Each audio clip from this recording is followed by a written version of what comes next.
Ladies and gentlemen, what a treat we have in store here on the Sports Report, the #1 global sports show. And our guest here is somebody I've been really excited to speak with. And over the past couple of weeks, I've become very familiar with his wrestling. And he's somebody who's become one of the best high flyers in the UK wrestling scene. And he's our first high flyer to come on the Sports Report. And Eddie Guerrero, Rey Mysterio, Shawn Michaels, Jeff Hardy, Daniel Bryan, move on over, because in a very short amount of time, he has become the heart of the UK wrestling scene with his feuds with the likes of Carl Atlas, where he won a huge tables match earlier last year, and he's on his way to bigger and better things. And that's why we're honored to have on the Sports Report the #1 global sports show, and that's the heart of British wrestling. That is Jackson Hart. My friend, how are you?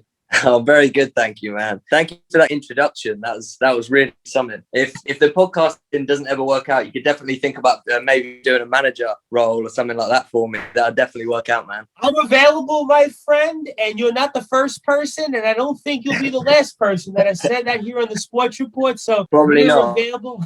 Probably not, but for definitely you, my not. friend, I would do it in the heart of a minute, literally the heart of a UK minute. Yeah, I'd love that. I love that. Obviously, no pun intended. No pun intended. I knew this was going to be good, and I am looking forward to speaking with you here on Sportanarium, the #1 global radio station, because you are definitely our #1 high flyer wrestler, especially in the UK. And for our worldwide audience here on Sportanarium that isn't familiar with you, Jackson Hart, talk about what kind of wrestler you are that our worldwide audience here on Sportanarium can know about, and why they should find out why you are the heart of British wrestling. Yeah, thank you very much again for that introduction, for having me as well. And yeah, so I guess the style that I wrestle with is that very typical kind of lucha libre style, because I'm not one of these bigger 6'5" jack guys. I keep myself in shape, but I'm a smaller guy. I'm only about 5'6". So growing up watching wrestling, I kind of admired those guys. You said Rey Mysterio, Eddie Guerrero, Jeff Hardy, and watched that style. So and Daniel Bryan especially too. I try and kind of adopt that same style of the high flying and mix in some of that kind of technician type stuff too. So that's the type of wrestler that I am, and hopefully I can progress that and just keep adding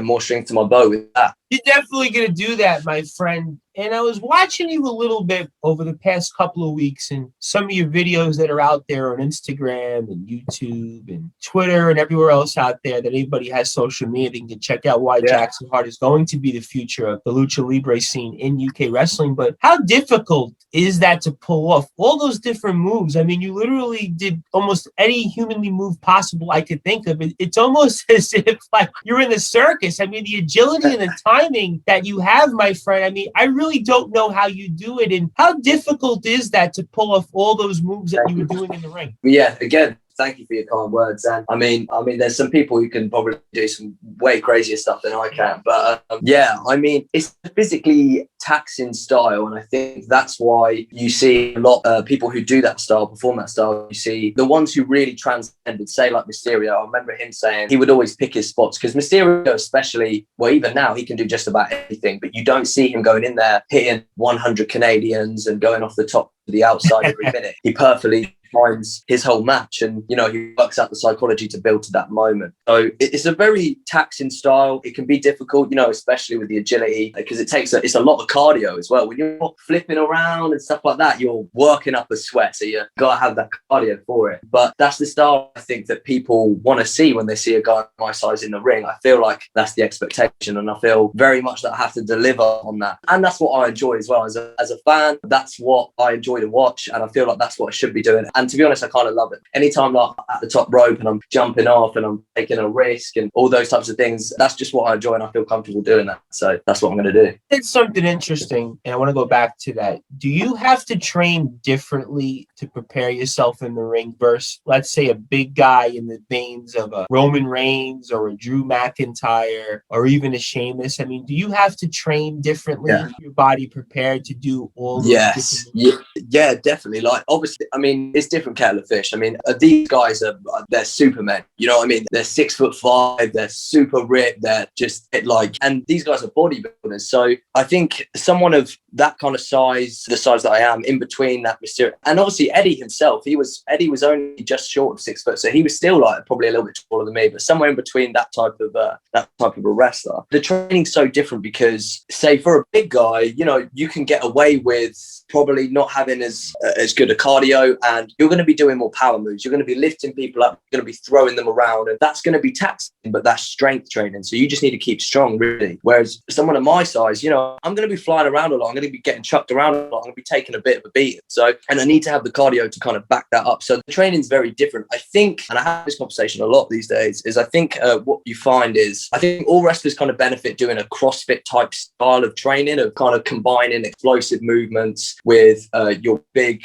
strong lifts and cardio. And then for me, I find that I need to really stay on my cardio and have that kind of core strength and explosive movement ready, because that's all it is. Because essentially 1 minute I could be coming off the top rope, and then I have to get right back up to do some rope running, then I'm diving over the top rope to do a dive, and then I'm lifting somebody up. So this is all explosive, this is big lifts, this is big strength, and all in a quick amount of time as well. So it's a real different type of training, and it's very vigorous. Yeah, no question about it. I mean, watching you in the ring, I'm saying to myself, how does he do it? How does Jackson be able to pull off all those different moves, and just also the punishment that you're taking in the ring? I mean, Jeff Hardy was always the example of somebody they would say, he's not going to be able to wrestle very long. Or even Shawn Michaels. Shawn Michaels was a guy who adjusted his but he was still also at the beginning of his career like a Jeff Hardy, like in a way a Rey Mysterio, a little bit taller obviously, but still, again, that magic number that you said, 6 foot. Anybody that was 6 foot and up, they could be a world champion. But I think Shawn Michaels and Bret Hart opened the doors. I think Eddie Guerrero later on in his second run with WWE, I think was able to become one of those guys that could adjust. But for you, long term, I mean, is this something you think that you can continue to do? I mean, or is it something that you're just thinking about, stay in the moment, let's train, let it all come and evolve naturally? I mean, what's your thoughts on that?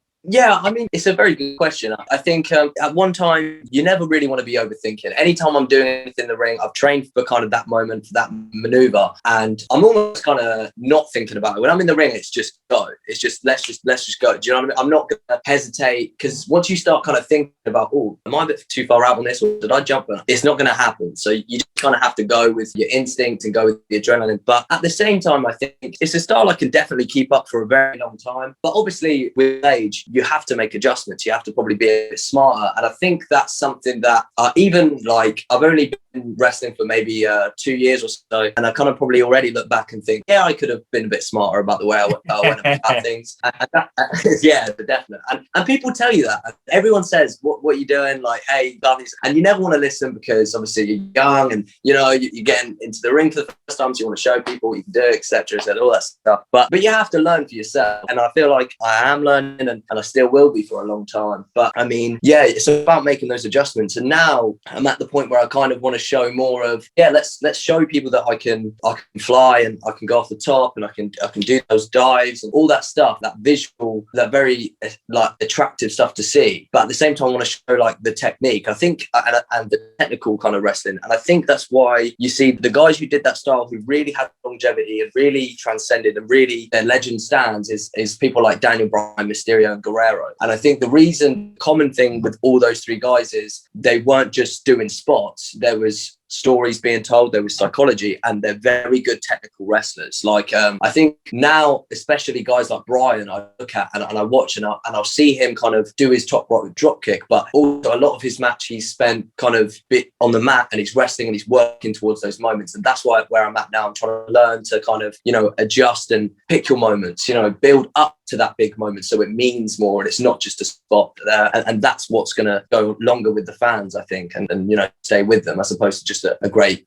spot match, you know. Fans are definitely going to be with Jackson Hart because Jackson Hart is on his way to bigger and better things. And he is definitely the heart of British wrestling. And that is why we are honored to have him here on the Sports Report to talk about his journey and to talk about all the great things that he is going to do in the business. As I am the host of the Sports Report, the Reverend Tom Brice, and we are talking with Jackson Hart, who has done a lot in a short amount of time. We are very excited and honored to have him here on the Sports Report to talk about his journey. And then, Jackson, I was curious also on this, and you've talked a little bit about it, obviously, but what got you into wrestling? What got me into wrestling? It's another really good question. I think growing up, I was into sports. Like, I liked football, I liked basketball, but I think the two passions of my life really were always kind of comics and films and like Marvel, DC, all that type of stuff. And then wrestling. That was really the only two passions, the only two things I'd have to every day kind of follow and watch and whatever and kind of indulge in. And I think at a very early age, I think it was like because my dad was a huge fan of wrestling as well. So he watched World of Sport, which was really big over in the UK at a point in time. Everyone used to watch it on a Sunday, and you had like legendary wrestlers like Big Daddy, Giant Haystack on there, Kendo Nagasaki, and my dad used to watch that. So then when we were growing up, we would obviously, I think this is about probably 98, 99, we was watching that early Attitude Era. And I remember watching Michaels, and I just kind of was hooked. And then from that point, I don't think I ever stopped watching it. I was always into it. And then you get to that phase at school where everyone's like, oh, you still watch wrestling? And I'm like, yeah. But like, it's just something that kind of never really went away from me. And it's something that I've always like, more so than any other sport. Like, I like MMA, I like football and basketball too, but I'm definitely nowhere near as in, I won't follow them as much as I follow wrestling. And the characters is what drew me into, definitely the characters and the stories. Absolutely. And there was something about the Attitude Era that was able to hook everybody in, because for me, again, that was exactly my story. Getting back into wrestling. I mean, I was casually as a baby into wrestling in the early to mid 90s, kind of around the time of Bret Hart as champion and at the tail end of Hulk Hogan. But I didn't really get back into wrestling until about 98 or so. At the Attitude Era, Raw versus Nitro, ECW later on, there was something about wrestling that hooked me. And then also talk about wrestlers. Obviously, you mentioned Mysterio, you mentioned Guerrero, but who are some of the other wrestlers that you look up to? Yeah, I think Michaels was like the first like guy of mine. The first guy I was like, okay, he's my guy. And I remember like, I think it can't have been like the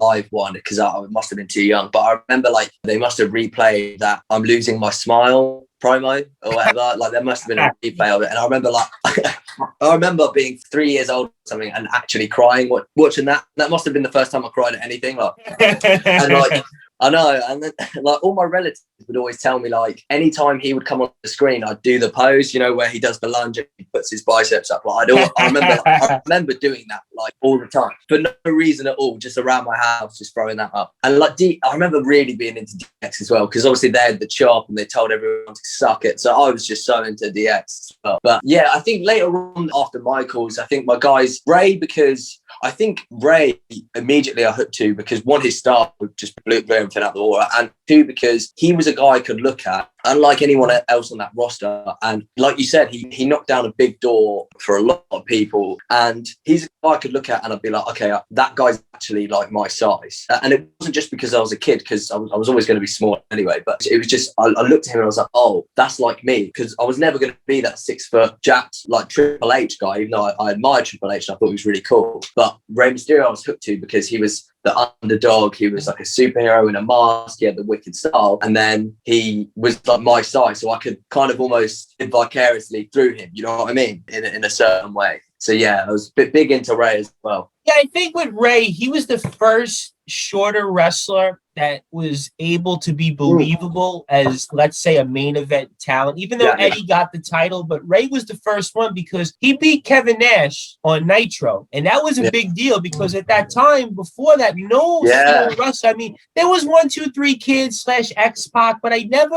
thought he was believable as a main eventer. He was always kind of like middle of the card. Yes, he had the win over Razor Ramon. Yes, he was with DX. Yes, he was with the NWO as 6-Pac. But I thought Ray was the first one that you could say, all right, Ray is believable. Then Billy Kidman later on in WCW became the next guy, but Ray was the first one, I think, in a lot of ways that opened the doors for Daniel Bryan, for Eddie Guerrero later on. 100%. Yeah. But I think that the importance 100. of Ray, I think, is still to this day magnified a lot more than maybe a lot of other different wrestlers. And I was curious about this also because we've talked with a number of UK pro wrestlers over the past few weeks on the show. And we just spoke with Synergy, which is the latest signees of Odyssey Pro Wrestling. And I was curious on your perspective on this because I feel like in a lot of ways, there's a lot of excitement right now in the pro wrestling scene in the UK because even though we're in a worldwide pandemic, and I know that it is basically flat-footed and everybody's frozen across the world, there's some indie wrestling in the US, United States, again, Puerto Rico, I know there's a little bit, but by and large, the wrestling scene across the world has been frozen. But I feel like there's a lot of excitement right now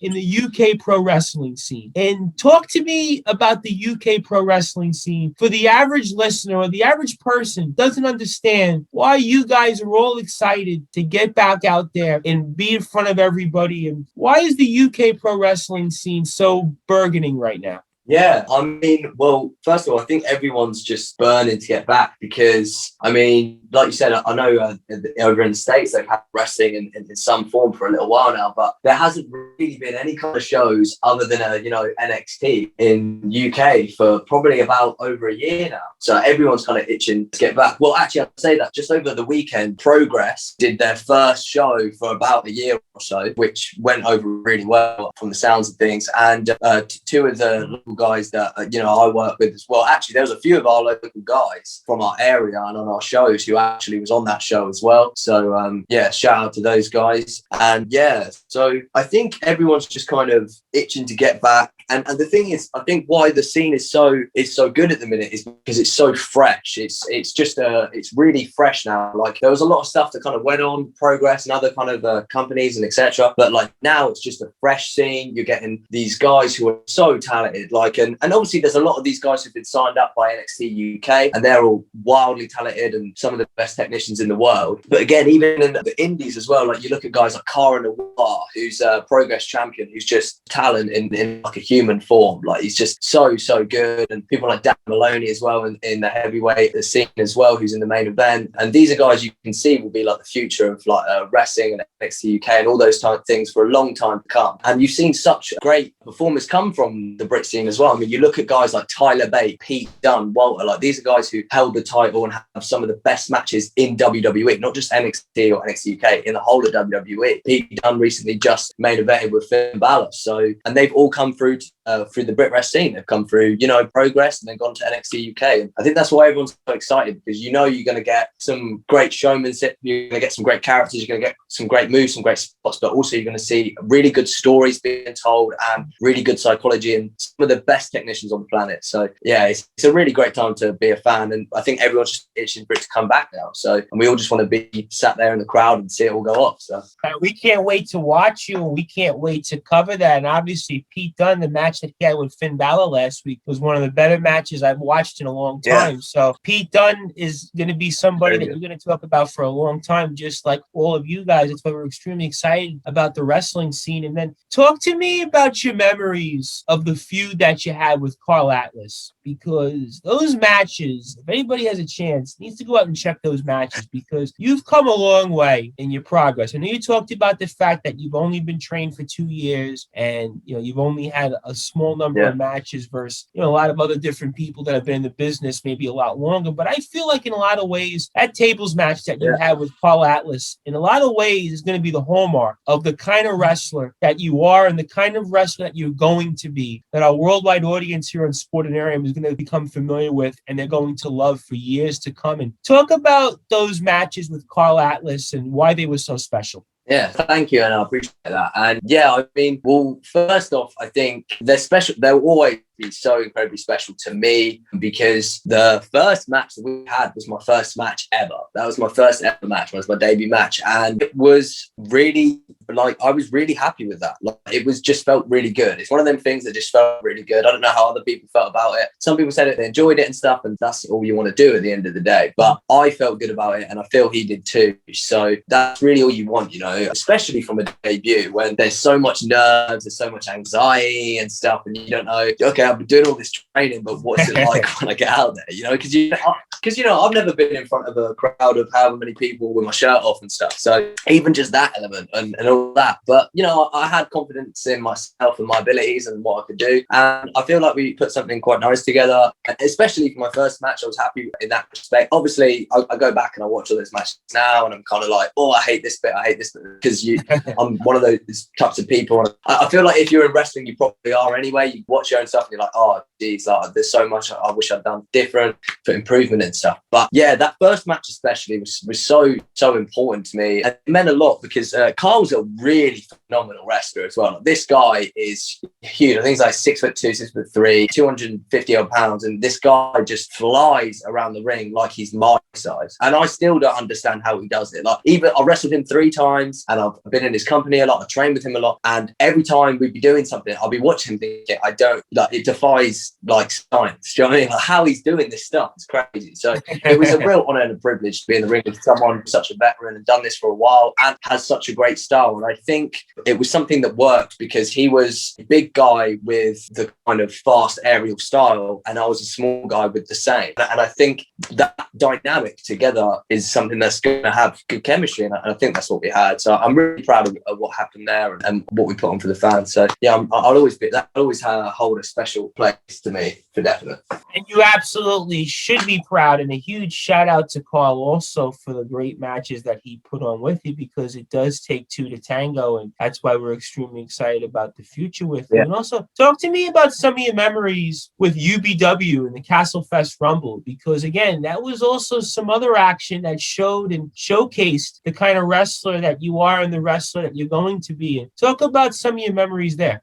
Yeah, I think that was my first kind of main roster type deal, and it was a rumble. It actually, like, my local, kind of like where I grew up in Luton, and it was a really good feeling. It was obviously local. Castle Fest is a really cool event. They do like rock and metal music, and then they also do wrestling, which is just a really cool idea anyway. So it's a really cool event, and if it's not it has to be one of my favorite shows that I've done. It was a really cool, and we had a great time doing that. So yeah, we did a thing where I was in like a group, like a Nexus type group, and we kind of attack everyone on the roster sort of thing. So then we're in this rumble, and then I remember it was actually really funny. It was like, I think it was around Halloween. I think it was. And this guy comes out and he's dressed as Kane. It's not the real Kane, but he's dressed as Kane. And then he runs through all of us. It was really funny. It was quite a funny thing, to be fair. And he's like running through all of us, and he gave us a huge choke slam. And I remember when I hit the deck of the choke slam, I kind of remember hearing like a big kind of pop for it. And like, I remember like people in the back was like, whoa, that looked really good and stuff like that. And I'm like, my coach came over and he said to me, he was like, oh, that choke slam, like, are you okay? And I was like, yeah, I'm fine. He's like, but that's the thing, obviously, if like the people in the back like think it looked horrible or whatever, or, you know, then you know you've done something right, because obviously they do this. So you know what I mean? So but yeah, it was some really good memories with a lot of people that I trained with and stuff like that. And I think that was my first rumble as well. And yeah, I got to do some cool stuff in there. And, you know, me and another friend of mine, we did like a nice spot where we did like a double running drop kick to this big guy, and then he threw me out on top of all my friends. And it was fun as well, because I think that was the only ever like 18 and over show that I did. So I remember just a little thing, we was in the back and I was like, okay, so we're like these kind of like this Nexus type group. We need to kind of show that we're like against the system or whatever. So I remember we all came out and I've just put my finger. It wasn't even something we spoke about. I just went out there and I put my fingers up to the crowd, and then like the whole group did it. And it was just like quite a cool moment, because then we came in and like ravaged everyone. So it was nice. Yeah, it was really cool, especially with people that I'd like trained with and stuff, and felt like we earned that moment. So it was really cool. Yeah, definitely sounds pretty cool. And you bring up the Nexus. You're bringing up memories for me of 2010, 2011 into 2012. Yeah. I wish Nexus could have did more. I wish some of those guys on that roster that went up when they got called up did a little more. Yeah, I kind of feel like all of them, they didn't live up to their expectation, unless you want to technically say CM Punk, because he actually did lead the Nexus. But by then, I kind of feel like it lost for a its brief luster. time. Yeah. Yeah, I kind of Nexus was As well. Bray Wyatt was technically in the Nexus. Husky Obviously, Harris. Husky Harris. Yeah, I remember that. Yeah. Yeah, all right. All right. Touche. You do bring up a good point. I mean, Bray Wyatt was technically a part of the Nexus. And see, this is I actually always loved that angle. I thought that was one of the best angles for a few years because it was so fresh and it felt real. Like obviously, it did. Yeah, we know that, but it felt so real. The way it ripped apart the ring. But Daniel Bryan was in that too. Yeah, he was technically in it. Yeah, but then there was the whole thing where he had that fluky thing happen. Then that's why I always kind of look at him with an asterisk on it. Yeah, there was something always weird about that, and I always felt the reason I was disappointed most with Nexus on how it panned out because it was the first time I felt. You mentioned how wrestling felt real, and it was the first time for me since the NWO where I was like, I'm on the edge of my seat and I'm terrified at what could happen because the Nexus ran through the entire roster. I mean, it was the first time that Cena had villains that you didn't know if he was going to come out on top against. That's why, like, I was so disappointed about Nexus and how it kind of turned out. When he did. I know, because I remember that really got over because I remember everyone talking about it. The actual first NXT season I really enjoyed because I was really into Daniel Bryan, really into Justin Gabriel as well. I think that whole thing with The Miz really worked. And I just really liked that first season. And I was a huge fan of Wade Barrett because he was a UK guy. And I remember for a really long time, before Drew McIntyre kind of got to where he is now, we all kind of thought Wade Barrett was going to be the first UK world champion. And I remember that being a topic of conversation a lot. But yeah, I remember them coming in and then they had all this theme. The shirts were everywhere. They had a great theme. Everyone wearing the shirts in the crowd. And then it got to SummerSlam and that was it. It was cool that Daniel Bryan came back and joined Team Cena and he managed to eliminate a few guys. But I don't know if they should have lost or whatever because it kind of fell apart after that, really. It was really great. And I think there was a lot of potential for that story there. Definitely. It was a really cool angle, I think. Oh, absolutely. No question about it because all those guys they all should have been world champions. I mean, Skip Sheffield, who became Ryback. I mean, that was kind of the angle. Husky Harris, you mentioned Bray Wyatt, so I'll give you that. Bray Wyatt was probably the most successful. Wade Barrett, I agree with you. I thought he was straight out of Central Casting. He should have been a world champion for 5 or 6 times over, and 100%. It didn't quite work. I mean, he's back now announcing, obviously, for NXT, and it's good to see him in the ring. But I was with you. I always thought Wade Barrett, to me, should have just been world champion. And listen, you'll be world champion. So when you're the world champion, we can then talk to you about what that feels like. But I'll tell you one thing, ladies and gentlemen. A couple years time. Yeah, a couple years time. But I'll tell you one thing, ladies and gentlemen. This is why we're honored to talk on our Heart of British Wrestling, and that is our very good friend Jackson Hart, as I am the host of the Sports Report, the Reverend Tom Brice. And for more information on the Sports Report, you can go to sportsreportx.com and go to all of our archives. You can go to soundcloud.com/the Sports Report 2019. You can also now check us out on YouTube and subscribe to the Sports Report, the #1 global sports show. And as always, a huge shout out to the entire team here at Sportanarium, the #1 global radio station that includes Lakey, Art, Danny, Dave, Dale, Sean, Steve, Susie, Sasha, Martin, Connor, everybody at Sportanarium that has made us the #1 global sports show. And for more information on Sportanarium, you can go to sportanarium.com where you can catch the Sports Report Fridays, Saturdays, and Sundays. 5 to 7 Eastern Time, 10 to 12 UK time. And you can also follow Sportanarium on Twitter and Instagram at Sportanarium and subscribe to the Sportanarium YouTube page where Sportanarium has, get this, over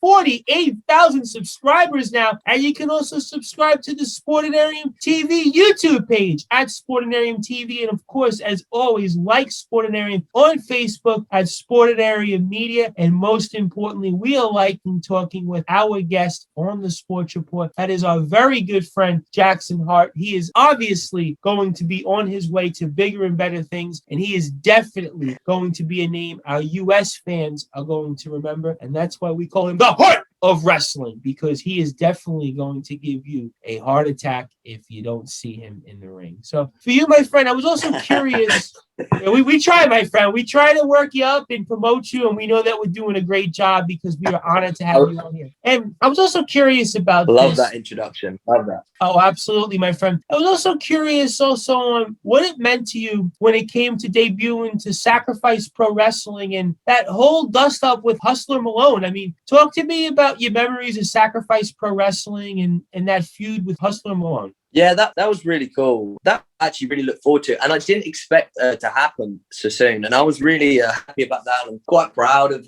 how that went, and it was just really cool. I think Sacrifice Pro Wrestling is big indie in the UK, and they've had some really, really great names come through there. They get some really good guys in there. Like I said, they've had Cara Noir, who's Progress champ on there. Roy Johnson's a regular on there. He's obviously the host of Progress, also a former NXT UK signee and a great wrestler too. And then they get Chris Brooks and they had some really, really big names come through there and put on some really great matches. So Sacrifice, as local to me, was somewhere I always wanted to be and train and wrestle at. And I liked a lot of the wrestlers on the show. And I wanted, obviously, I'd love an opportunity to work with almost everyone who comes through there. But that first match was cool because I did like a previous thing where I was like a ref and I hit a frog splash, and that was good fun. And so it was nice and catchy, and I enjoyed myself.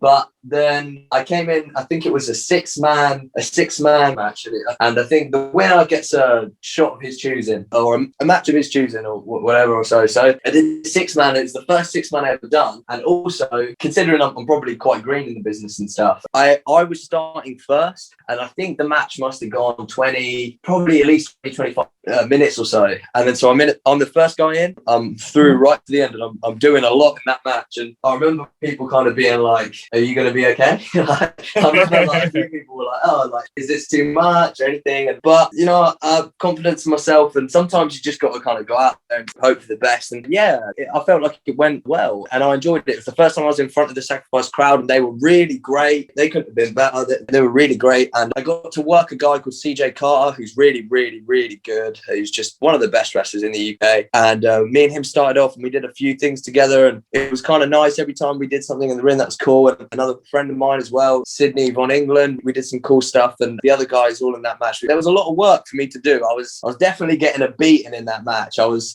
getting beat up a lot, but I lasted, and it just got taken away from me at the last minute. But someone stole the victory. But it was nearly mine. And then I remember Hustle Malone comes out. I'm kind of having my moment. I've just done this match in front of this new crowd of mine, and they're all kind of applauding, and it's a nice moment for me. I feel like I earned that moment. And Hustle Malone just comes out, hits me with the steel chair, and turns the lights out and drives me into a chair. So I'm sure whenever it comes back around, I'm going to get my hands on him and we're going to get even. But yeah, that moment, other than when Hustle came out, that moment for me at Sacrifice was something, again, like Carl Atlas, is something I'll hold dear to me because it was like my first kind of go out there, and especially in a six-man as well, which sometimes they can be tricky, they can be difficult to navigate. But I felt like I gave the crowd everything I had, and I felt like they felt that, and it went well. Other than when Hustle came in at the end, it was something that I was proud of. You like wrestling more singles or tag? It's a good question. I've done a couple of tag matches, mostly singles. It's a really hard question because I very much love tag wrestling. I'm so into tag wrestling. I'm really passionate about it, and I don't feel like it gets showcased enough. I feel like I could lend myself to being a good tag wrestler, and I would fit in a tag well. And me and a friend of mine, is something we're thinking about and trying to move forward with. And yeah, I don't know which one I prefer or would do better in, but I just enjoy them both a lot. Tags are fun because there's more dynamics. So there's more dynamics you can get away with. So there's you and your partner. So straight away, there's an emotional dynamic there that you play with. Then there's the other team. There's two guys. So I can have a dynamic with one guy in that team and the other. And then all four of you can have something going on in the ring. And so there's a lot of interesting different parts moving there that I think allows you to be creative and have a lot of fun. And I think I'm someone who's quite creative in the way I think when it comes to wrestling. So that's why I enjoy those multi-man type deals, especially with tags and stuff. But singles as well, I think you can definitely get emotion in a tag match, 100%. There's a lot to work with there. But I think you'll never get that kind of raw feeling of a big main event kind of like a big match feel with the kind of emotion behind it and stuff as you will when you're in a singles, because it's like when people pay to watch MMA that they watch the two guys fight for the title, same in boxing. And it's sad that the tag division, tag wrestling, isn't put on that same pedestal, because I feel like it should be, and it could be something that main events, pay-per-views and etc. 100% if you utilize it right. But I think in terms of getting emotion from a crowd and getting people to invest, I think it's easier to do in a singles. Not to say that you can't do it in a tag, but then again, I think you can have more fun in a tag athletically and play with different elements there. So I like them both, but there's pros and cons to both. You know, it's a very good question though. How have you stayed ready during the pandemic for whenever that time comes, you can get back in the ring? I'm staying as ready as I can be. I mean, obviously, you know, in the UK, we've been in lockdown for a long time now. It's been about a year on and off with little parts in between when there's been reopenings and stuff. But I haven't stopped working out working out regularly 4 or 5 times a week, every week since we've been in lockdown. You know, I've stayed on top of my diet and things like that. There's times where obviously, like everyone, I enjoy I've got a sweet tooth. That's my issue. So sometimes I'll probably let that. Yeah, I know chocolate is my thing, and I just can't seem to stay away from it sometimes. But my diet's been pretty good on the most part, really, and so are the workouts and the cardio and the runs, and that's all we can do at the minute. There's no real wrestling, obviously, training going on because those facilities can't be allowed to be open. I'm watching as much wrestling as I can, studying as much as I can, and trying to get things going in terms of graphics, gears, promo practice all the time, man. And that this is the most we can do. And obviously, as well as all of that stuff, staying physically ready, which is a huge important part. Like, I think as much as I enjoy practicing promos, because I really enjoy that, and I enjoy putting together a design for gear, shirts, and all this other stuff, merch, whatever else, I think after such a long time out of the ring, staying physically ready is something that you need to be doing, because it's not just once you haven't done a bump in a little while, it's going to hurt. Like, even if you go like 2 weeks without a bump in a ring, that's going to hurt, that first bump. It's something that all wrestlers know. So like after like a year almost, or a couple months, whatever it is, that first bump's really going to suck. But all you can really do about that is just keep your body physically ready. And I try and do that as best as I can, so that when these shows come back, I haven't missed a beat, and I'll get back in that ring and get right back up from that bump and keep going. And that's all we can do right now. So I'm ready though. I feel ready. I feel physically as fit as I've ever been. And yeah, so I'm just hoping it's going to reopen real soon. What are your goals for 2021? Goals for 2021. For 2021, I'd like to see wrestling come back, and I have a huge list on my phone actually about all these goals. So I think I want to do something like, if wrestling comes back open and it's allowed, I want to reach 50 matches, because I've done about 20 or so. I want to do at least 50 matches. I want to do more tag matches. I want to get a belt as well. I want to get my hands on a belt, and I want to put on some more size as well, because I feel like that's something I need to do, especially in wrestling, being a smaller guy, is put on some size, put on some pounds. So certain goals I want to do in terms of the gym, and certain PBs I want to break and things like that. But yeah, I just want to get my name out there more, work more shows, work a variety of different indie shows, and get my name out there a bit more, and travel up and down, and just have more regular matches, and just get in there and learn. Really, bottom line is just get in there and start learning. And the best way to do it in this business is to learn on the job, and that's really where I want to be at, and just working different people as much as I can, just trying to make different stories with different characters. That's something that I really want to do. Turn it up a notch as well, and get back in that ring and really show people what I can do. 2021 should be a good year for me. I think coming up to August, I should be headed over where you are in the States, over to Texas, heading over to Rhodes Wrestling Academy. So that's something that I'm really looking forward to too. So yeah, 2021, hopefully big things, and that's what we're going for. Wow. Ladies and gentlemen, you heard it first here on the Sports Report. We are the #1 global sports show on the #1 global radio station here on Sportanarium. Jackson Hart is heading to the great state of Texas because he's going to the legendary Rhodes Wrestling Academy, which of course is run by the legendary Dustin Rhodes, otherwise known as Goldust, and many other characters. I mean, he has done it all in the wrestling business. And you talk about the Rhodes family name of Cody and Dusty and Dustin, what they've done in the business, and he's heading to the Rhodes Wrestling Academy with his experience already in the ring. Watch out, because We might be seeing him in AEW, Impact, MLW. Who knows? Maybe even NXT 205 Live. Because if he's coming to the Rhodes Wrestling Academy, you better watch out. We cannot wait for that. And that's why we've called him the Heart of British Wrestling. But we might be calling him pretty soon the Heart of the Rhodes Wrestling Academy and the Heart of Pro Wrestling Academy. Jackson, we've been talking about it, then the name, the Heart of British Wrestling. And what does that nickname mean to be the Heart of British Wrestling? Well, you see, that name kind of like it. Obviously, Jackson, it just came because that's my last name. But Hart was something I thought about because it's really, that's all. Sometimes I kind of think, well, yeah, I train really hard. I keep myself physically fit. I'm in the ring all the time, but and I work on everything else too with the promos and etc. But sometimes I feel like that's really what I'm running on is heart. It's just a lot of heart. Like I think, and that's really where it came from. The last name of Jackson Hart, because sometimes I feel like that's really what I've got. That's really what I'm working with here. It's just a lot of heart, and sometimes that's what you have to give. And I think originally it was going to be like the heart of Square One, or the heart of UBW, or the heart of Sacrifice, and everything else. And that fits really well, and I like that, especially with Sacrifice, because they actually have, when you come out on the entrance, they have the poster standing behind on the entrance as you're walking down that says Sacrifice Pro Wrestling, Heart of British Wrestling. I was like, oh, that's so good. So every time I come up, I can point to it, and it's like, hey, that works. But yeah, I just thought, well, you know what? Being the Heart of Square One's great. Being the Heart of UBW and Sacrifice is great. But actually, you kind of need to think bigger, I think. And I think the Heart of British Wrestling is something I want to be, something I am. And that name just means a lot more than just one independent company, because it's now included everyone. And it's really just about showing people that that's what I've got. Like, you might be bigger than me, you might be stronger than me, you might be faster than me, you might have trained harder, longer than me, you might have done this your whole life or whatever else.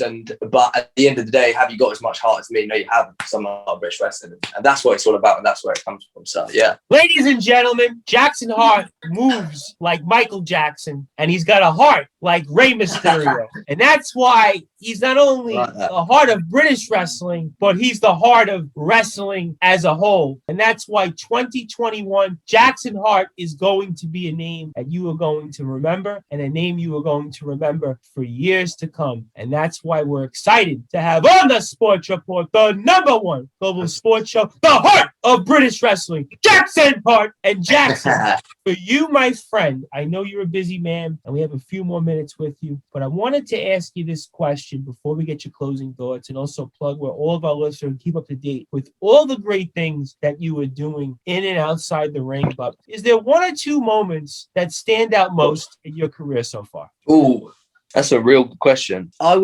Oh man, I think definitely the tables match, and specifically putting Carl through the table, just because we did this thing where I'm up on the top rope and I give him a Hurricane Rana from the top rope through the table. And obviously these kind of things, you don't get a second chance with that. Do you know what I mean? There's no rehearsal. There's no, hey, can we practice this before? That doesn't happen. You don't get that. It's just a one and go. So if you don't get that right, it's not going to look so good. And I was proud of that, because I think it's something that went off well, and it felt like a cool moment, and it was the end of a story. And that's kind of what I like to do. Is I don't really care about the whole winning or losing part. I care more about my performance and how that went over, and kind of the emotion tied to it and the story, because that's really why I like wrestling so much, and why I love it, and why it's something I want to do for the rest of my life, is because I like the stories that we get, because that's what transcends. You can put on the greatest performance of all time, but if it didn't mean anything to anyone, then it doesn't matter. So, and I feel like with Carl, it was really cool, because we did the first match and it just naturally kind of allowed itself to be this 3-part story, because that was never the intention. That was never something we planned or anything like that. It just kind of came on its own. It just was like, okay, here's that first match, went over well. A couple months down the line, he was around, we did a second, and then obviously that built naturally to the third, which had to be,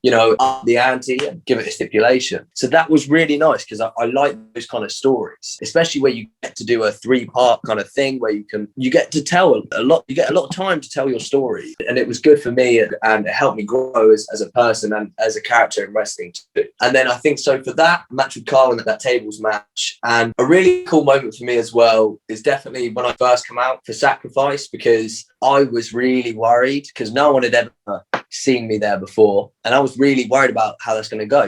This crowd's never seen you before. They might not know you. Do you know what I mean? You don't know how it's going to go. And I came out and I felt like I got a good ovation. And I was like, okay, I feel like I have this now. Do you know what I mean? Like, as soon as you get that from a crowd, you're like, okay, I got this. And from now, I feel like went kind of smooth, and I felt the night went well. And, you know, there's definitely stuff I could have done better, and, you know, I'll look back and could have improved upon. But yeah, I think given what it was, it went well. And it's just, that's the main thing I miss, is just being out in front of that crowd and just hearing them. And that's always special to me. But yeah, those two moments are the ones that stick out most, definitely. I know we've talked a lot about it, and we've talked about what it's going to mean to be able to get back in the ring. But before we get your closing thoughts, I wanted to ask you one. How much you've thought about that day, that moment, you get that ability to step in the ring, and what's that going to mean to you to be able to go back and wrestle that first match since the pandemic, and what's that going to mean to you? Yeah, it means everything to me. I can't wait. I get to start showing people what I'm really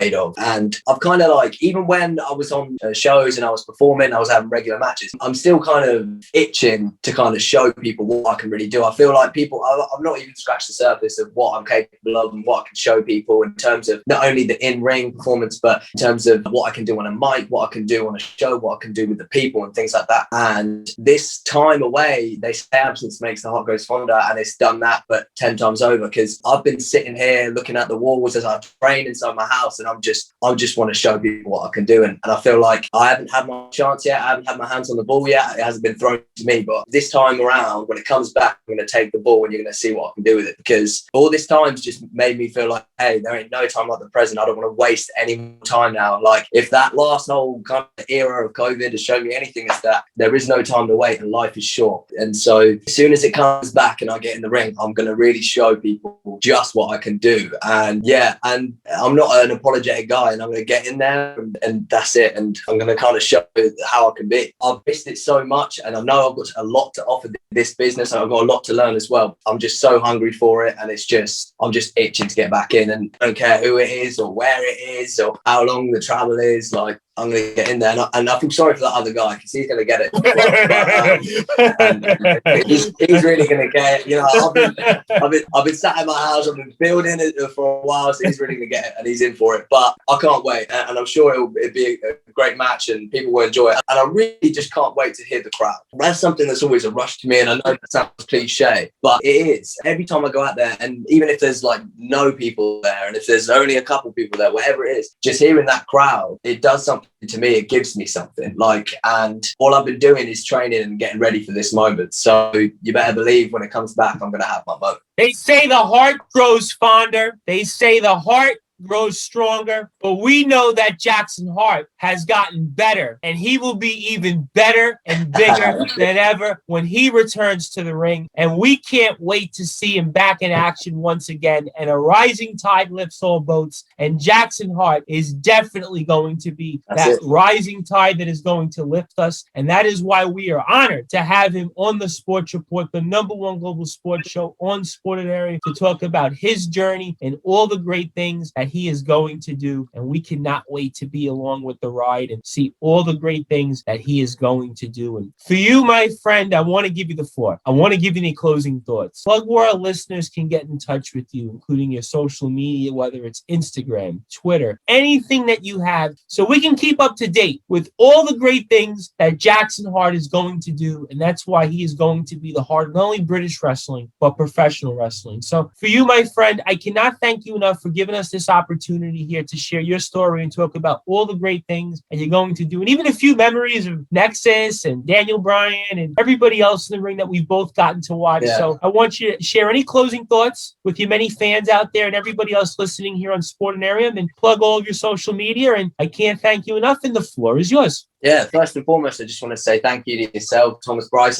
and the Sportanarium podcast for having me. It's been nothing but a pleasure, and I've really enjoyed it. And yeah, so if you enjoyed this and you want to see the journey, just follow me on social medias, which is at JJacksonHart1, and that's on Twitter, and that's on Instagram, and the Jackson Hart on Facebook too. And yeah, you can catch up with my matches and links to the YouTube, and it's all on my Facebook and things like that. So you can see the matches and you can see the journey and some of the promos too, if that's the thing anything you like. So yeah. And also as well, whilst I'm here, because I know there's a lot of wrestling and sports listeners here as well. A couple of my friends are currently running a brand, especially if you're in the UK and you're in lockdown, if you need your gym bits and you need t-shirts and you need all that stuff, your bands, your liquid chalk, these guys have got you, and that's at T360 Sport. Really good pricing and some really good deals. I myself use the T360 Sport bands and I've got the t-shirt, and it's a great fit. And yeah, it's a really great website if you're in the UK, especially for lockdown. But yeah, for everyone across the world, that's a really good sports brand. So go hit that up if you like your sports wear and things like that. So, and again, I just want to say big thank you to you. Absolute pleasure coming on the show as well. And follow out Jackson Hart to see the journey. That's it. I hope to,